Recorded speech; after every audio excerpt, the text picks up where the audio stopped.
എല്ലാ മനുഷ്യരും ഓണം ആഘോഷിക്കുന്നു. ഓണം വിളവെടുപ്പിന്റെ ഉത്സവം കൂടിയാണ്. പണ്ട് പത്തായങ്ങളിൽ നെല്ല് നിറയുന്നത് ഓണത്തിനായതുകൊണ്ട് ഓണം എന്നാൽ കേരളത്തിന് കൊയ്ത്തൊരുക്കണം എന്ന് കൂടി വിശേഷിക്കുന്നുണ്ട്.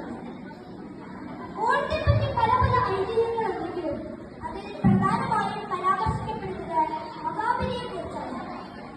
വിഷ്ണു ഭക്തനും അസുര രാജാവുമായ പ്രഹ്ലാദന്റെ പേരക്കുട്ടിയായിരുന്നു മഹാബലി തമ്പുരാൻ.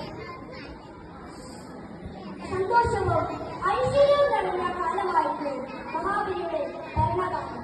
കള്ളവും ചതിയും വഞ്ചനയുമില്ലായിരുന്ന ഒരു കാലം. എല്ലാ മനുഷ്യരും ഒരേപോലെ ആയിരുന്ന ഒരു കാലം. മാവേലി നാടുവാനിടക്കാലം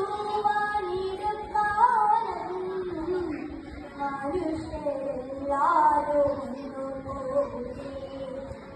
അമോദത്തോടെ വസിക്കും കാലം ആപത്തമാർപ്പോട്ടുന്നതാണ്. മഹാബലിയുടെ കീർത്തി എല്ലായിടത്തും വ്യാപിച്ചു. സമൃദ്ധിയും സമാധാനവും സന്തോഷവും നിറഞ്ഞിരുന്ന ആ രാജ്യത്തെ കണ്ട് ദേവന്മാർക്ക് അസൂയ തോന്നി. മഹാബലിയുടെ പ്രശസ്തിയിൽ അസൂയ തോന്നിയ ദേവന്മാർ മഹാവിഷ്ണുവിനോട് സഹായം അഭ്യർത്ഥിച്ചു. മഹാവിഷ്ണു വാമനൻ എന്നു പേരുള്ള ഒരു ബ്രാഹ്മണനായി അവതാരമെടുത്തു.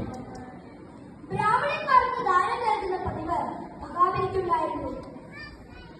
തനിക്ക് ദാനമായി എന്താണ് വേണ്ടതെന്ന് മഹാബലി ചോദിച്ചു. തന്റെ 3 കാലുകൾ കൊണ്ട് അളന്നു കിട്ടാവുന്ന ഭൂമിയാണ് വേണ്ടതെന്ന് വാമനൻ പറഞ്ഞു. മഹാബലിക്ക് സന്തോഷത്തോടെ അത് സമ്മതിച്ചു.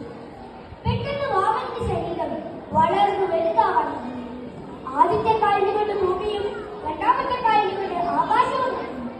3ാമത്തെ കാലിന് എവിടെ വെക്കുമെന്ന് ആയപ്പോൾ മഹാബലി തന്റെ ശിരസ് കാണിച്ചു കൊടുത്തു. അങ്ങനെ വാമനൻ മഹാബലിയെ ചവിട്ടി പാതാളത്തിലേക്ക് തള്ളി. വാമനൻ മഹാബലിക്ക് വർഷത്തിലൊരിക്കൽ തന്റെ പ്രജകളെ കാണുവാനുള്ള അനുവാദം കൊടുത്തു. അവരെ ചിങ്ങമാസത്തിലെ തിരുവോണ നാളിൽ മാവേലി മന്നൻ തന്റെ പ്രജകളെ കാണാൻ എത്തുമെന്നാണ് മലയാളികളുടെ വിശ്വാസം. ചിങ്ങമാസത്തിലെ അത്തം മുതൽ 10 ദിവസം വരെയാണ് നാം ഓണം ആഘോഷിക്കുന്നത്.